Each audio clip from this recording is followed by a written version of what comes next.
Agradecer a Deus pela segunda noite estarmos aqui para juntos magnificarmos o nome que é digno. Amém? Quero que os irmãos rapidamente, aproveitando que todos estão em pé, peguem a sua Bíblia e localize comigo um texto registrado no Evangelho do Senhor Jesus Cristo, que escreveu pela divina iluminação, inspiração do Divino Espírito Santo, o evangelista Mateus, no capítulo de número 25. Quero agradecer a Deus pela vida desta igreja, dos irmãos, pastor José Lopes, que Deus abençoe, diácono Marco, Paulo, Deus abençoe poderosamente, também pelo irmão Luiz, Deus possa abençoar essa mocidade abençoada aí, né? Mateus capítulo de número 25, o título ou a epígrafe do texto que nós estaremos lendo, fala-nos sobre a parábola das virgens prudentes e das virgens insensatas. Mateus capítulo de número 25, esta noite eu quero compartilhar com a igreja, com os irmãos, sobre a importância do óleo, do azeite, que traz um simbolismo, ou seja, o símbolo da ação do Espírito Santo. Quero nessa noite pregar sobre as 7 utilidades do óleo e do azeite, que simboliza as 7 manifestações, atuações, operações do Espírito Santo na vida da igreja, no propósito que nós possamos estar preparados, prontos para o soar das trompetas. Amém? Nos diz assim Mateus capítulo de número 25, versículo de número 1 ao 13, diz assim: Então o reino dos céus será semelhante a 10 virgens, que tomando suas lâmpadas saíram ao encontro do noivo. 5 eram insensatas e 5 prudentes. E as insensatas, ao tomarem suas lâmpadas, não levaram o quê? Azeite. Não levaram o quê? Azeite consigo. O texto prossegue: Mas as prudentes levaram azeite em suas vasilhas, com as suas lâmpadas. Demorando o noivo, todas aquelas acabaram cochilando e dormindo. Mas à meia-noite ouviu-se um grito: aí vem o noivo, sai ao encontro. Então todas aquelas virgens se levantaram, prepararam suas lâmpadas. E as insensatas disseram às prudentes: Dai-nos do vosso azeite, para que as nossas lâmpadas não se apaguem. Mas as prudentes responderam: Não seja caso que falte a nós, antes ide aos que vendem e comprai. E tendo elas ido comprar, chegou o noivo, e as virgens que estavam preparadas entraram para as bodas, e fechou-se a porta. Mais tarde chegaram também as outras virgens, dizendo: Senhor, Senhor, abre-nos a porta. Mas ele respondeu: em verdade vos digo que não vos conheço. Versículo 13: Portanto vigiai, porque não sabeis o dia e nem a hora em que o Filho do Homem há de vir. Amém? Pode se assentar. Permaneça adorando, glorificando, magnificando o nome do Senhor Jesus. Meus amados irmãos, nós acabamos de ler um texto bíblico que queremos tomar como base da exposição da palavra de Deus nesta noite. E eu quero observar, em primeiro, a interpretação desse texto, visto que alguns expressam que Jesus se dirigiu exclusivamente a Israel e não à igreja. Porém, meus amados irmãos, nós vamos observar, segundo a hermenêutica nos ensina, nós interpretarmos o texto em destaque de 2 formas. Podemos interpretar o texto de maneira literal, né? No seu sentido real, extrair a exegese do texto, e também podemos interpretar o texto de maneira figurada, isso é, podemos de maneira ilustrativa absorvermos, extrair lições no seu aspecto, na sua esfera espiritual, para podermos aplicar para nós, e é isso que nós vamos fazer. Por isso, meus amados irmãos, nós vamos observar aqui que Jesus, o maior ensinador, pregador, ele costumava proferir parábolas. Com qual propósito, qual finalidade? De ensinar verdades àqueles que seguiam a ele. E nós vamos observar que Jesus aqui, ele observa, vamos entender, entre os judeus, um costume que se tornou uma tradição até religiosa entre eles, que ocorria nos casamentos. Nós vamos observar atentamente que quando os noivos decidiam se casar, quando chegava a data exata, segundo esse costume, o noivo costumava sair da sua casa no período da tarde, antes de iniciar a noite, para ir ao encontro, para ir à casa da noiva. E a noiva ficava em sua casa, na expectativa, aguardando o manifestar do noivo. E junto dela ficavam algumas damas de honra, que o texto faz menção como virgem. E essas damas de honra, elas tinham algumas lâmpadas, algumas lamparinas, e nessas lamparinas existia o óleo, o azeite que mantinham as lâmpadas acesas para poder iluminar o caminho, para que acontecesse em uma cerimônia o casamento. Mas o que eu quero que a igreja, que os irmãos observem, que Jesus faz menção aqui, em destaque, sobre, ao proferir esta parábola, tendo o propósito que nós precisamos estar preparados, prontos para a sua vinda, para a sua volta, isto é, para o arrebatamento. E nós vamos observar atentamente que Jesus destaca aqui, faz menção sobre a importância do óleo, do azeite. E quando nós vamos estudar as Escrituras, estudar a Bíblia Sagrada, nós vamos observar em primeira mão e vamos ver o seguinte, que o óleo, o azeite, ele tinha um grande valor financeiro, monetário entre meio judeus. Ou seja, o óleo era símbolo do que? Símbolo de riqueza, símbolo de prosperidade entre meio a Israel. Quando você observa a Bíblia registrando em 2º livro de Reis, capítulo 4, versículo 1 ao 7, Deus usou o profeta, o homem de Deus, Eliseu, para liberar uma palavra profética de vitória àquela mulher que havia se tornado viúva. Seu esposo havia contraído dívidas e a lei dava o direito dos credores virem e tomar seus filhos como escravos. E após ela chegar a expor, expressar o problema ao profeta, o problema disse: o que você tem em sua casa? Ele disse: olha, eu tenho uma botija de azeite. O texto não diz se tinha ou não azeite, era uma botija que se utilizava para colocar azeite. E o profeta disse o seguinte: olha, para você ser abençoado, a bênção é condicional, vai depender da sua obediência. Pega os seus filhos, chega lá, empresta bastante vasos, emprestado, pega os vasos, e não esquece, fecha a porta, pega a vasilha e derrama. E assim ela fez. E a Bíblia diz que os vasos foram se enchendo, e todos se encheram. Depois ela foi ter com o profeta e disse: olha, eu fui abençoado. O profeta disse: olha, vende o óleo, o azeite, paga a sua dívida, tu e teus filhos, e pode beber do resto. Deus abençoou esta viúva de forma poderosa, levantando ela como uma grande comerciante, empresária no aspecto do óleo, aleluia, ali aposentando ela com aposentadoria gorda, porque o óleo simbolizava o que? Era símbolo de riqueza, prosperidade.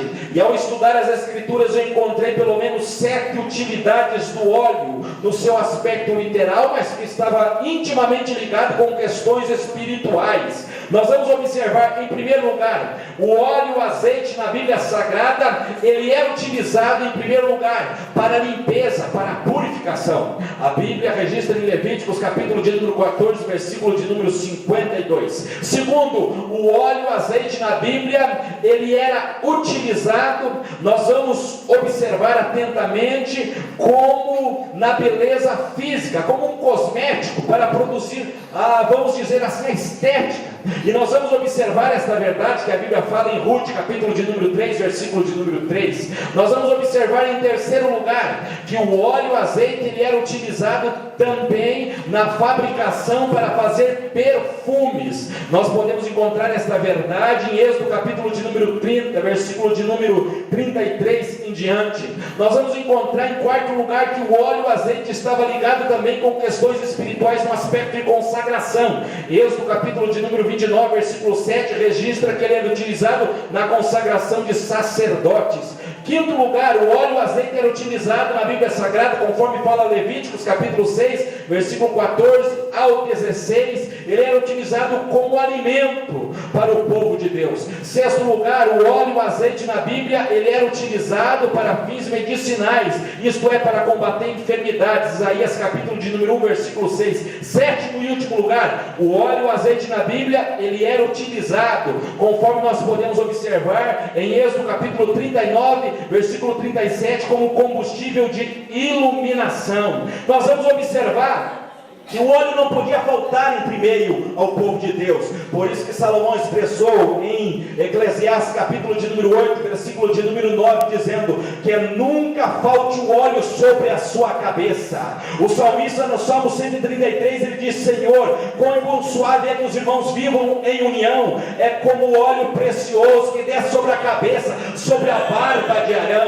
Mas quando nós vamos observar, meus amados irmãos, no sentido, no âmbito espiritual, para aplicar para nós, entre alguns símbolos na Bíblia Sagrada, da pessoa divina do Espírito Santo, nós observamos Atos capítulo 10, versículo de número 38, o texto diz que o óleo e o azeite é um dos símbolos do Espírito Santo. A palavra de Deus diz que Deus ungiu a Jesus de Nazaré com o Espírito Santo e com poder, o qual andou fazendo bem, curando todos os oprimidos do diabo, porque o nosso Deus era com Jesus.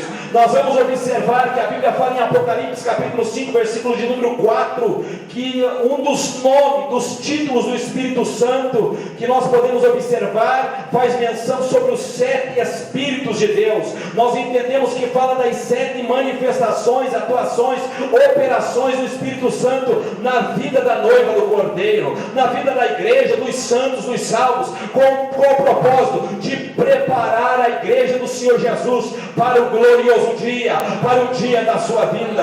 Por isso nós podemos aprender que temos 2 igrejas aqui nesse texto que eu li aqui, 2 igrejas do tempo do fim. Uma igreja que vai ficar composta nas virgens loucas, insensatas, cujas lamparinas não tinha óleo suficiente para manter acesa. Eu estou falando daquela igreja que está composta por crentes meramente dominada pelo religiosismo, pelo formalismo, tradicionalismo, igrejas que o pecado já tem adentrado e tem se tornado algo muito natural, aonde o mundanismo é algo comum, a carnalidade já não afeta mais, é algo muito natural. Igreja composta por crentes frios, gelados, esta igreja que vai passar pela grande decepção, pela grande frustração no dia do arrebatamento. Mas nós temos aqui a segunda igreja, a igreja que não vai ficar aqui, mas vai subir para estar com o Senhor para todo sempre. A igreja composta nas virgens prudentes, cujo óleo e azeite tinha na sua lamparina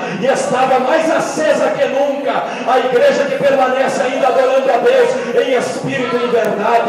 A igreja que não simplesmente tem Jesus como Salvador, mas como Senhor e a serva, e serve ao Senhor. Aleluia, obediência à tua palavra. A igreja que permanece ainda não simplesmente crendo na ação do Espírito, mas tendo o Espírito Santo agindo em sua vida. A igreja que permanece no primeiro amor. Esta igreja que a qualquer momento, a qualquer instante, vai subir. E quantos que aqui querem ter óleo e azeite suficiente na sua botija, ter a presença do Espírito para subir naquele dia?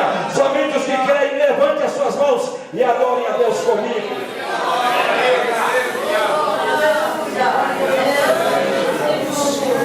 A importância do óleo e do azeite, as 7 utilidades. Nós vamos observar em primeiro lugar aqui, meus amados irmãos, no texto que eu acabei de ler. Primeiro, o óleo e o azeite na Bíblia, ele era utilizado na limpeza, na purificação. E esse óleo na Bíblia, ele é chamado o óleo de ísopo. E isso está no Salmo de número 51, versículo 7, quando o salmista Davi observa em relação ao pecado, e ele orava dizendo: Senhor, me limpa, me purifica com ísopo, Senhor. Nós vamos observar que nesta primeira manifestação, atuação, operação do Espírito Santo aqui, para a igreja, nós vamos ver que tem o propósito em destaque de promover, de produzir a santificação na vida da igreja. Quando Jesus fala em João capítulo 16, versículos de número 8 ao 10, ele fala sobre a vinda do Espírito Santo. E observe que na tríplice missão que ele fala, ele destaca que ele virá com a missão de nos convencer do pecado. Paulo expressa na sua carta aos Romanos, capítulo 1, versículo de número 4, quando ele fala de um dos nomes do Espírito Santo, ele chama o Espírito de santificação. Nós vamos observar atentamente que o Espírito Santo, meus irmãos, ele tem essa missão de santificar a igreja. Por isso, meus irmãos, não basta simplesmente ter nascido num berço evangélico, não basta simplesmente ter feito uma profissão de fé, ter se batizado, o nome está escrito no livro de rol de membros simplesmente, mas é necessário ter passado pelo Calvário, é necessário que a velha natureza, a velha criatura, conforme Paulo expressa de forma simbólica em Gálatas capítulo 2, versículo de número 20, que nós não podemos viver mais, mas Cristo precisa viver em nós, e a vida que nós passarmos a viver, vivemos na fé do Filho de Deus, que nos amou e se entregou em nosso lugar. Paulo expressa em Romanos capítulo de número 6, versículo 4, que como Cristo foi sepultado, nós de forma simbólica precisamos ser também sepultados, para passarmos a viver em novidade de vida. Segundo aos Coríntios 5,17, Paulo diz: aquele que está em Cristo Jesus, nova criatura é, as coisas velhas se passaram, e eis que tudo se fez novo. Nós vamos observar que é necessário nós sermos santificados pelo Espírito de Deus, para que nós possamos nascer de novo. Jesus disse em João capítulo 3, versículo número 5, se nós não nascermos de novo, nós não vamos poder entrar no reino dos céus.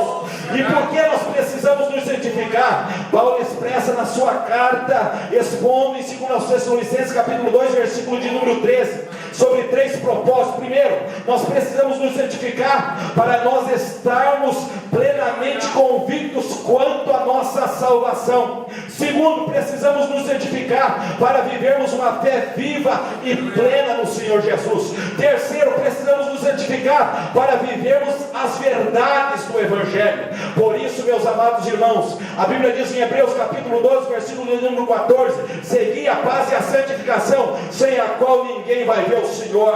Por isso, meus irmãos, precisamos orar, clamar a Deus, para que Ele possa derramar do óleo, do azeite, do Espírito de Deus, para que possamos nos santificar de maneira plena, completa, santificar o corpo, a alma e o espírito, para que possamos vencer o pecado, a carnalidade, se quisermos subir naquele dia ao encontro do Senhor Jesus.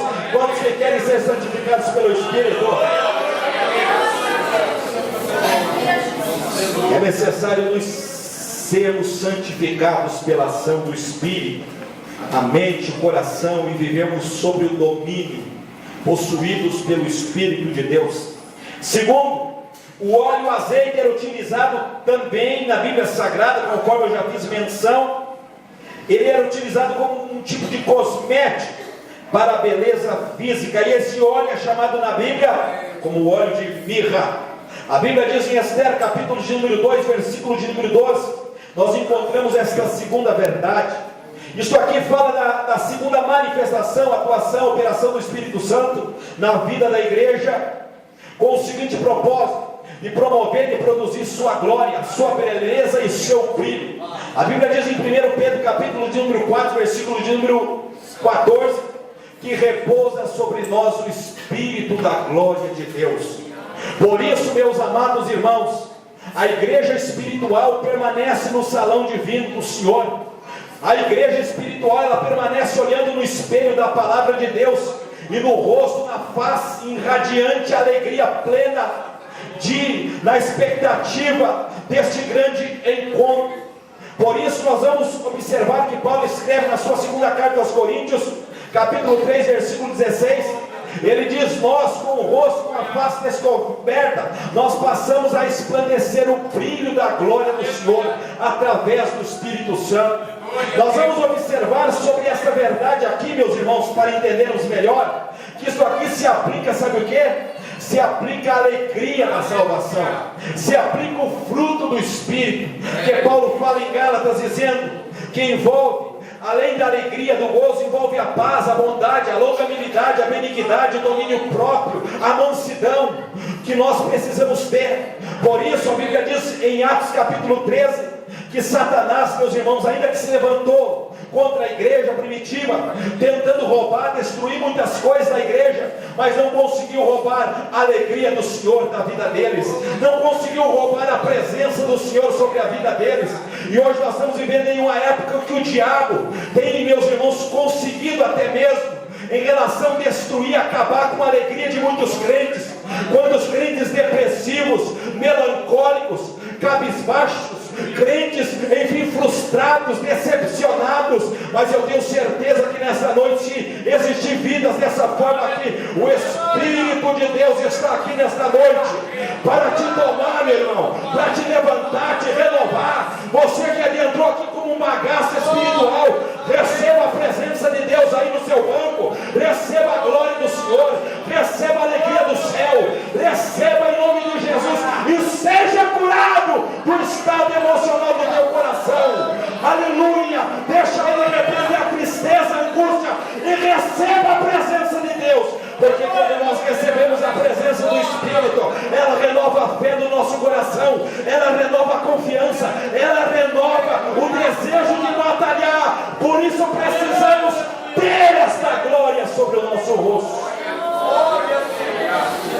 Provérbios, Salomão diz que o coração alegre aformoseia o rosto. Nós vamos observar em terceiro lugar que o óleo e o azeite na Bíblia ele era utilizado também, nós vamos ver, como perfume.